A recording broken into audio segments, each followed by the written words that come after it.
पराठे बिना घी।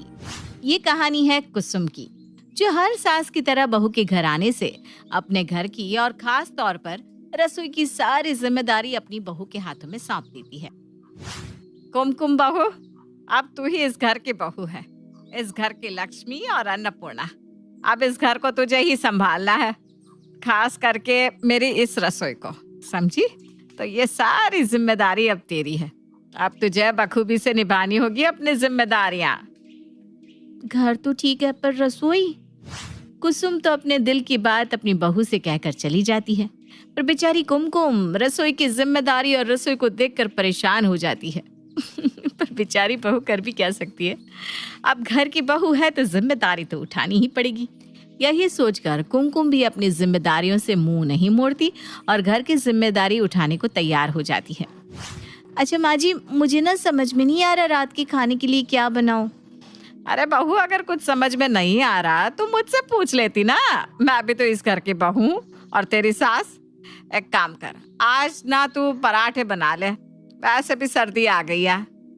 माँ जी, आपने तो मेरे दिल की बात कह दी। मेरा भी ना आज पराठे ही बनाने का दिल कर रहा था, बस थोड़ा सा घबरा रही थी कहीं आप नाराज ना हो जाओ। अरे बहू, भला मैं क्यों नाराज होने लगी? मैंने तो खुद तुझे घर की सारी जिम्मेदारी दी है। ये घर अब तेरा ही है, तेरा जो दिल करे तू बना और हम सबको भी खिला, ज्यादा सोचा मत कर। अब क्या था, परमिशन मिलते ही कुमकुम रसोई में चली जाती है और घी में पराठे बनाने लगती है। घी में पराठे बनने के साथ ही कुसुम के नाक में घी की महक चढ़ जाती है और कुसुम गंदा सा मुंह बनाती हुई रसोई में आती है। हाय हाय बहू, पराठे बना रही है? अरे ये क्या बना रही है? पूरे घर में बदबू फैला दी तूने तो। माँ जी, आप जिसे बदबू कह रही है वो बदबू नहीं, घी की खुशबू है। घी के पराठे खाकर देखिए एक बार, मजा ना आ गया तो मेरा नाम बदल देना। बहू, तेरा नाम बदलकर मुझे खुशी नहीं मिलेगी, पर तू पराठे में घी ना लगाकर अगर रिफाइन लगाएगी तो मुझे बहुत खुशी मिलेगी। पूरा घर महक रहा है, धुआं धुआं कर दिया तूने तो। अब बंद भी करेगी घी में पराठे बनाना? अब बताकर क्या फायदा माँ जी, पराठे तो बन गए, पर मैं आगे से ना ध्यान रखूंगी और आपके लिए घी वाले पराठे नहीं बनाऊंगी। अब तो खुश है ना आप? इसका मतलब आज मुझे ये घी के बने पराठे खाने पड़ेंगे? हे भगवान, मुझसे तो सांस भी नहीं ली जा रही, ये पराठे कैसे खाऊंगी मैं? माँ जी, आप अगर पराठे नहीं खाना चाहती तो कोई बात नहीं, दिन की रोटी रखी है वही खा लीजिए। इतना बोलकर कुमकुम खुद पराठे लेकर बैठ जाती है और मजे लेकर खाती है। अपनी बहू को मजे लेकर घी के बने पराठे खाता देखकर उसका मुंह बन जाता है। अब इसी तरह कुमकुम रोज घी में पराठे बनाती और मजे से खाती, तो वहीं कुसुम को घी में बने पराठों की बदबू आती और सभी सास की तरह कुसुम भी गली की औरतों के साथ बैठकर अपनी बहू की चुगली करती है। अरे कांता बहन, क्या ही बताऊं तुम्हें, तुम्हारी बहू को तो पता है कि घर कैसे चलना है, तभी तो तेल में पराठे बनाती है। एक मेरी कलमुही बहू को देख लो, ये जानते हुए भी कि मुझे घी की महक बर्दाश्त नहीं, फिर भी पराठों को घी में तल कर खाती है। बोलो। अरे कुसुम बहन, ये तो हर घर की कहानी है, और तुम खाने दो ना अपनी बहू को घी में बने पराठे। आखिर कब तक खाएगी घी में बने पराठे? एक ना एक दिन तो घी भी खत्म हो जाएगा, फिर तुम लाकर ही मत देना, फिर देखते हैं कैसे खाती हैं घी में बने पराठे।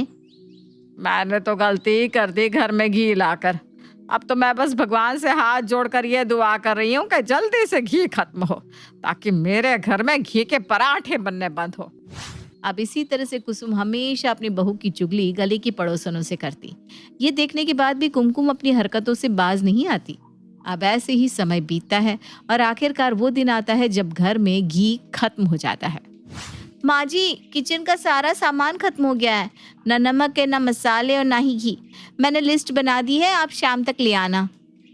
क्या? घी खत्म हो गया? अरे बहू, अगर तू घी में इसी तरह से पराठे छान कर खाएगी तो खत्म ही होगा ना।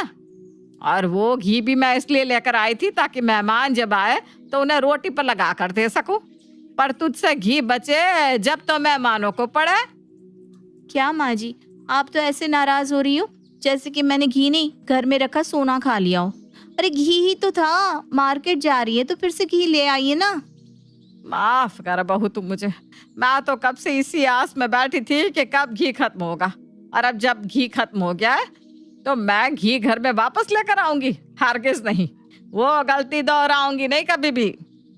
पर माँ जी, आपको छोड़कर घर में हर कोई घी खाता है। मेरे बारे में ना सही, अपने बेटे के बारे में ही सोच लीजिए।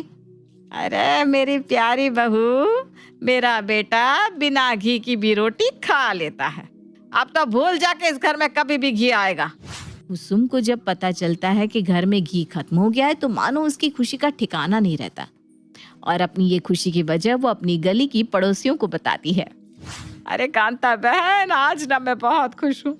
तुम मेरे साथ मार्केट चलो, मैं तुम्हें रास्ते में सब बताती हूँ। कुसुम, आखिर ऐसा भी क्या हो गया जो तू इतनी उछल रही है? कांता बहन, तुमने बिल्कुल सही कहा था।